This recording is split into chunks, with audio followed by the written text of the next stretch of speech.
Hey, what's up guys? We got a 2003 Chevy Silverado 2500 HD. Came in with a braking concern.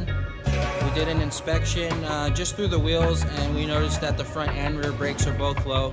We're going to go ahead and do a pad, rotor, hardware, and lubrication replacement. So we're going to go ahead and get the wheels off first and then we'll go from there. Alright guys, we got the wheels off. We're going to go ahead and go through the brakes. I'm going to show you a couple of things you need to know to get them apart, and then we'll just kind of go from there. So when you look at the brakes, you're going to notice there's a brake caliper bracket, the rotor, etc. A couple of things you need to know is how to get them off, obviously. So on the brake caliper, there's a bolt here, there's a bolt on top. Go ahead and get the bolts off, slide the caliper out. Once you get the caliper off, there's a little bracket that goes over the rotor. That's the brake caliper bracket. If you look on the back side, once you get the caliper off, there's also two heavy bolts that hold the bracket on. Pull the heavy bolts off, and then your rotor will be exposed. When you get into this rotor on this truck, it's a floating rotor. It just slides right onto the studs. So you can go ahead and pull the rotor off, lay it to the side, and get it ready to reinstall.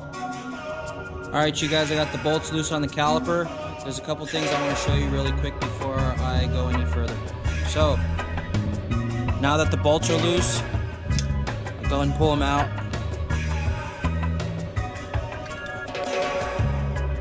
You're going to notice the caliper doesn't really want to slide off. It's stuck to the pads.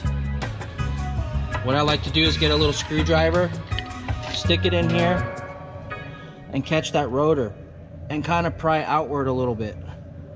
What that does is it's going to start to push those caliper pistons in and relieve the pressure on the pads. When you do that, you'll notice you'll start to loosen up. Keep doing that and eventually you'll be able to get it off. Alright, now that we got the caliper all the way off, let's take a look at the pads. So the pads sit right here on little sliders, okay? You'll notice the pads are metal to metal. You slide this pad out, there's no more friction material left. And if you look at the rotor's been grinding. Thus the reason why we're gonna go ahead and replace the rotor. We can machine it, but this is a fleet vehicle and they wanna go with a heavy duty rotor. So we're gonna go ahead and change that out since it's never been changed before. Slide the pads off just like that. There's the bolt I was telling you about on the bottom, and the bolt up on top, and then this whole bracket will come off. So let's get that off and we'll go a little bit further. Alright guys, you'll notice that the bracket is missing. We went ahead and got that off. I just want to show you something else before we go any further. Here's the bracket right here, okay, and there's the bolts. You're going to notice that I have a blowtorch here. Sometimes you won't be able to get the bolts off because they're going to be stuck. So I like to get the torch out and heat the bracket up right here where the threads go into it. What that does is it'll heat up the Loctite that's on these threads. You'll notice there's some Loctite on there. Okay? If you get that hot enough, without obviously making it red, it doesn't have to be that hot. Just put some heat to it and then that's going to help you get the bolt out.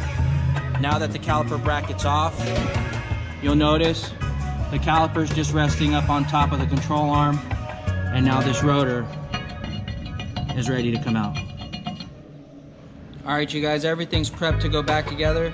The rotor slipped on, and then we went ahead and did some lubrication. I'm going to show you what we did on the lubrication points and where I like to put it. So rotor's on. I like to put lubrication on the piston faces because they ride on the pad. Alright, and I also like to put lubrication on the back side of the caliper because that also rides against the pad. Alright, once I do that, I like to put lubrication on the pads right here where they meet with the hardware. Okay, right here, right here. I like to lubricate the pins, and then there's the new hardware on the caliper bracket. Alright, once all that stuff's ready, then you can go ahead and start reassembling, go back together, and start on the other side. Alright you guys, we're back together. Just wanted to show you everything's back on, new hardware, calipers reinstalled, the pads fit good, nothing rubs when I rotate it. Alright, the other thing you want to check is the brake line here. Sometimes when you have the caliper off, you might twist the caliper and that brake line won't be sitting right. You're gonna look like it's twisted around, kind of like a garden hose when you don't wrap it correctly. So make sure that the brake line is straight, all right? And just make sure everything fits good. Go ahead, put the wheel back on and move to the other side.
Hey, what's up guys? Now that the front is finished, we're gonna go ahead and move on to the rear.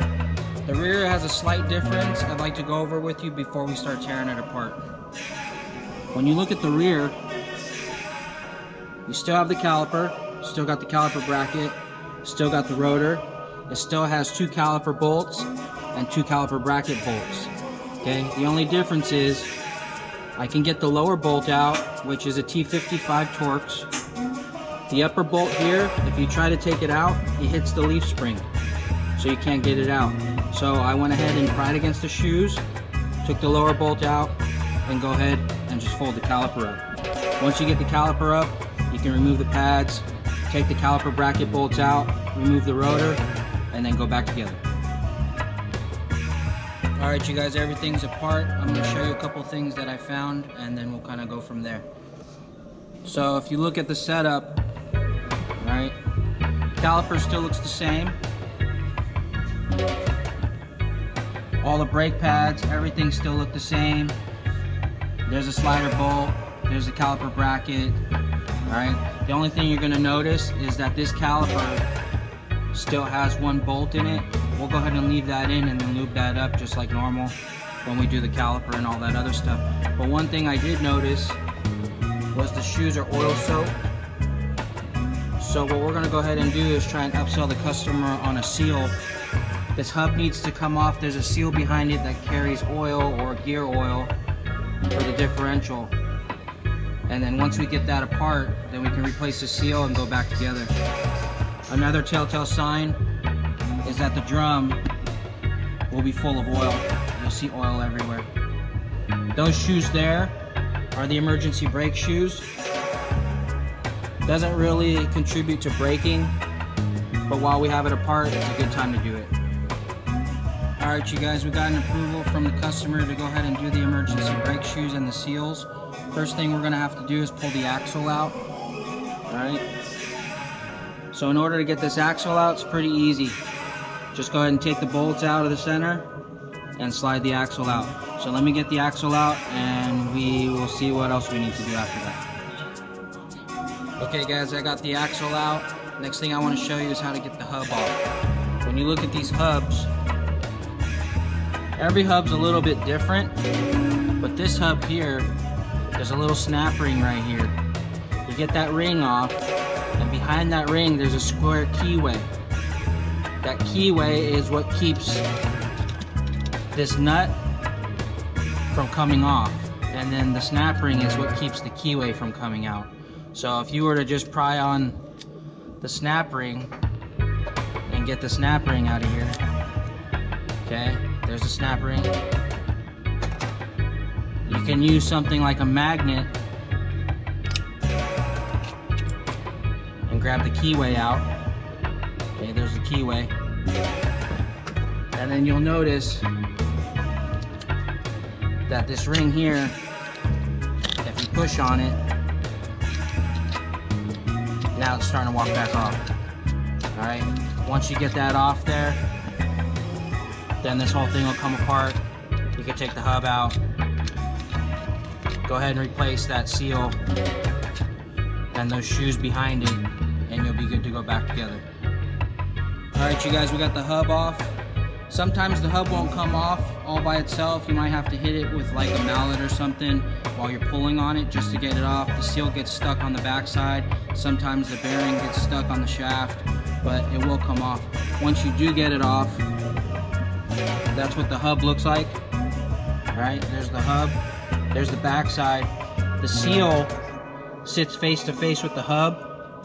Get a flathead screwdriver in here. I already got it loose.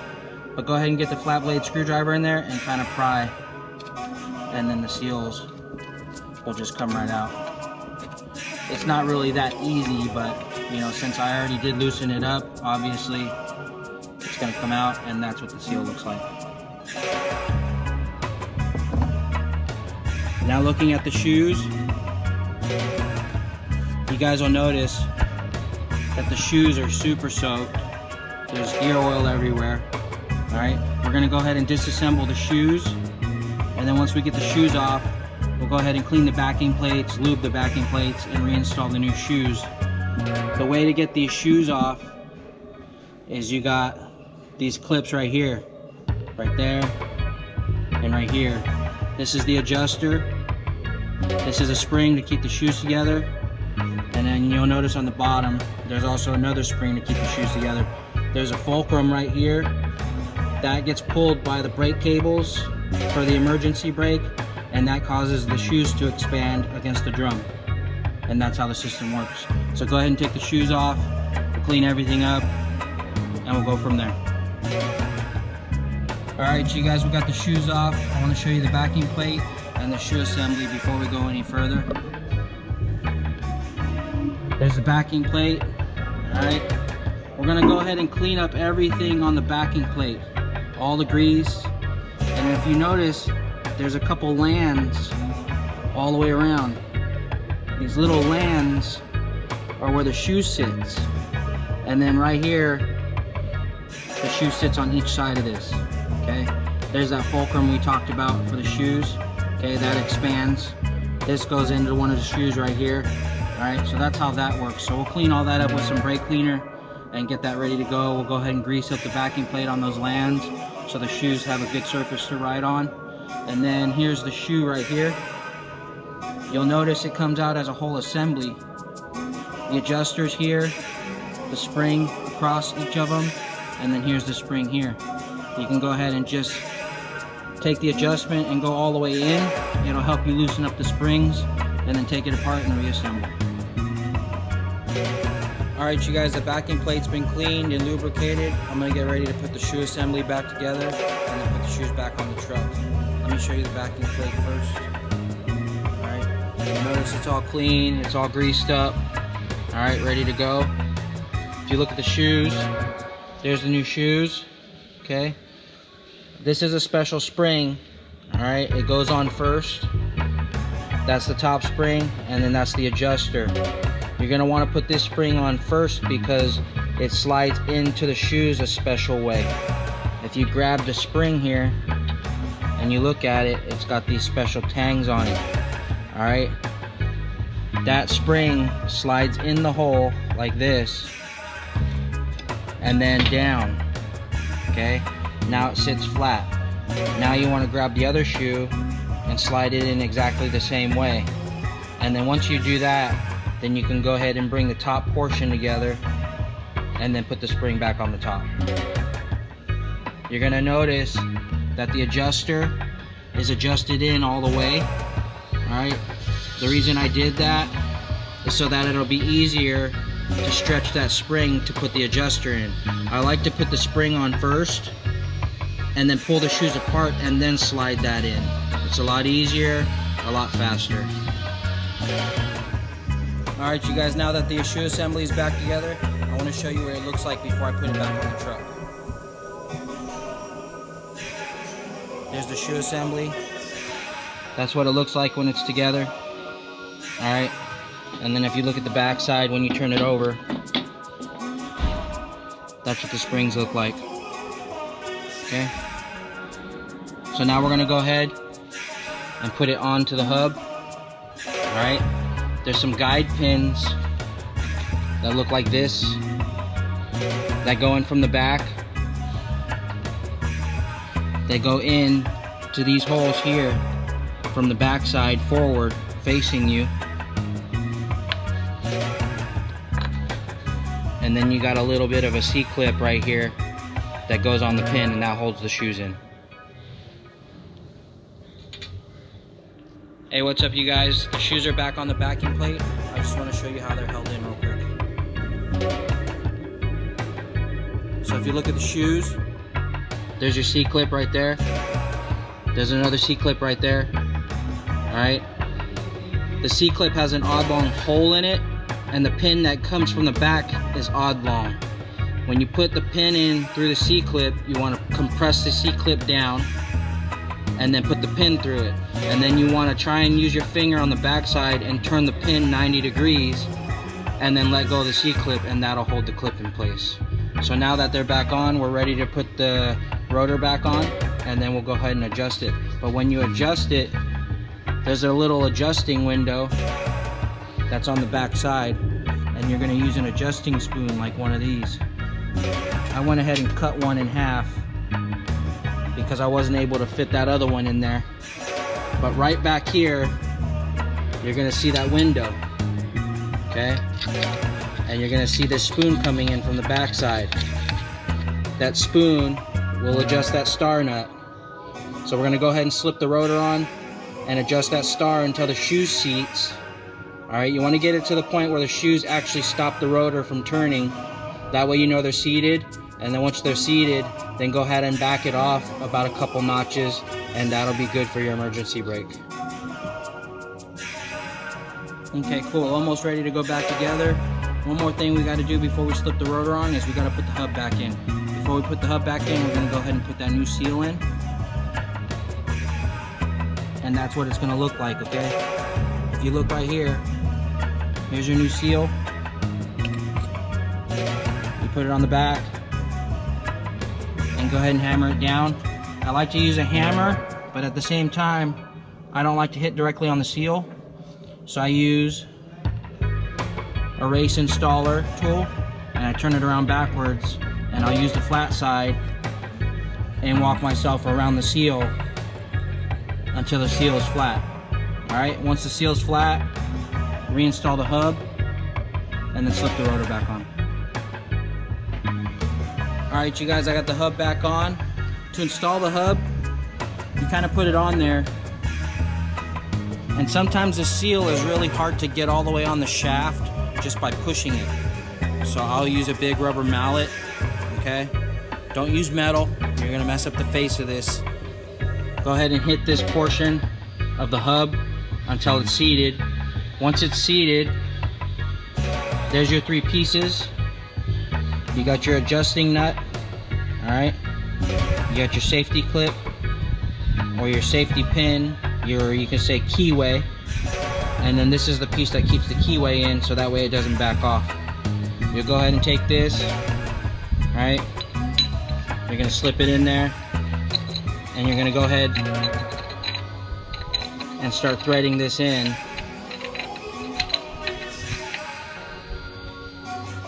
And once it's threaded in, you're going to notice there's little square cuts. Alright, there's a square cut in the shaft itself, so you'll preload it, and then you're going to slip the safety clip or keyway into the square that lines up with one of these squares, and that'll keep this from backing off.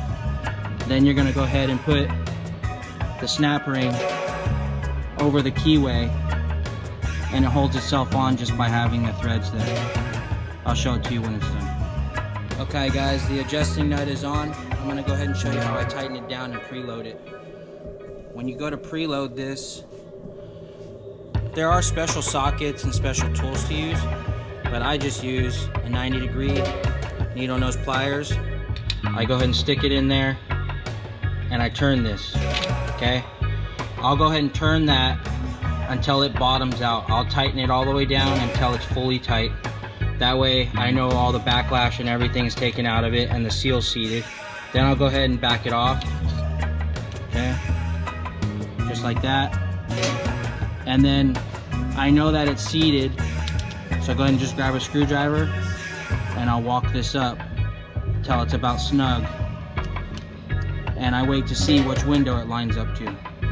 I know it's about to line up to this window right here, but probably not much further. Okay, so since it's not going much further, just with that small amount of pressure, I'll back it up right where the squares line up. I'll take the square pin or keyway,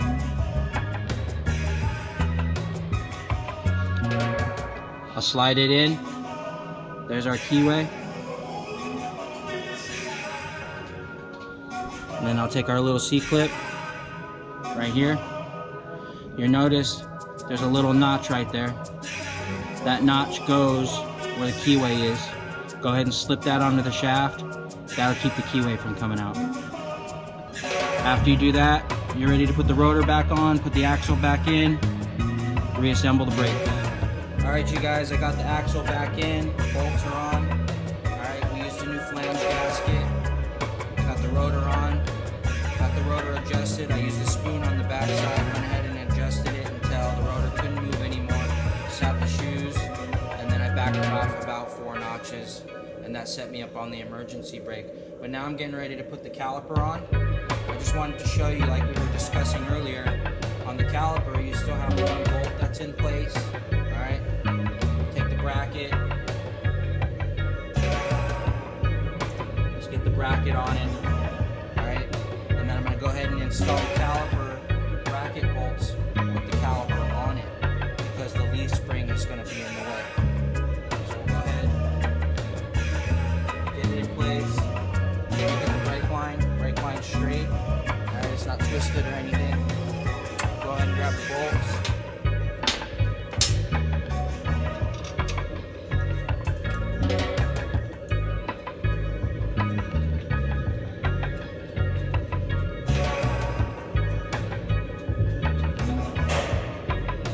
Start the bolt.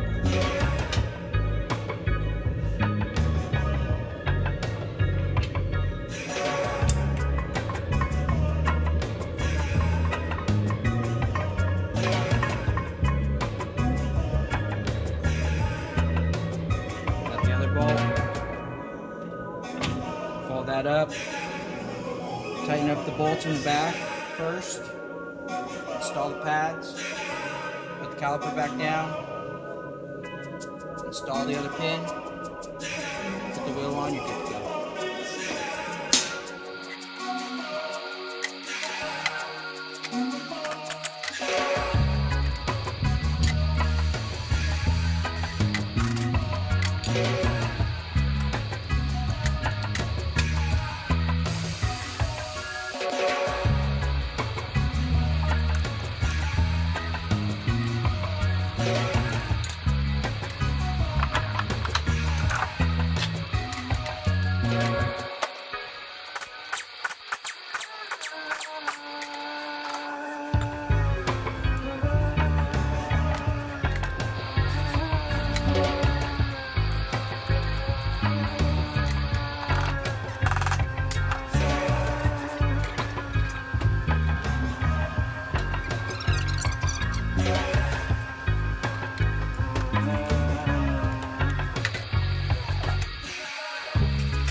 Hey, what's up everybody? The brakes are done.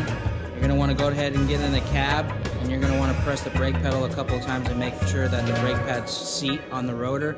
If you don't do that, you're going to try and roll away. You're going to hit the brake pedal and the truck's not going to stop. So make sure that you guys compress that a few times. Make sure that the pedal comes back, and then you're good to go. Alright guys, the brakes are done on the Chevy Silverado. Went ahead and did the fronts and the backs and the emergency brake shoes. If you guys like these videos, hit the like button and make sure you subscribe if you haven't already. We'll see you on the next one. Peace.